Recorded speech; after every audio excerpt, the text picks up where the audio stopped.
الاس 3 يا شباب بسمعه خبطه بعد اس 2.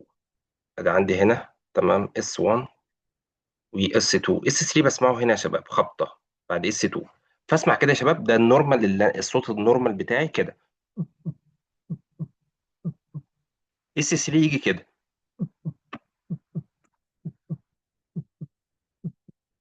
طب اس 4، اس 4 يجي لي خبطه قبل اس 1. اس 4 يجي لي خبطه قبل اس 1، فاسمعه كده. ده النورمال اللي انا هقوله. ولكن اس 4 لما يجي اسمع كده. يبقى على حسب الخبطه جات لي بعد اس 2 ولا جات لي قبل اس 1. طب اس 3 واس 4 الجالوب اللي انا بتكلم عنه ده يا شباب تمام.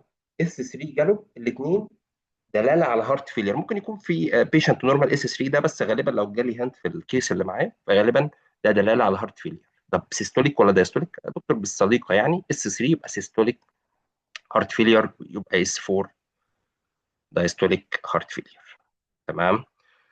طب ليه كلمة سبلاش ساوند دي يا شباب؟ أنا عندي في السيستوليك هارت فيلير المشكلة أثناء السيستول، وغالبا الوول بيبقى دايليتد، بس ما عنديش مشكلة أثناء الدايستول.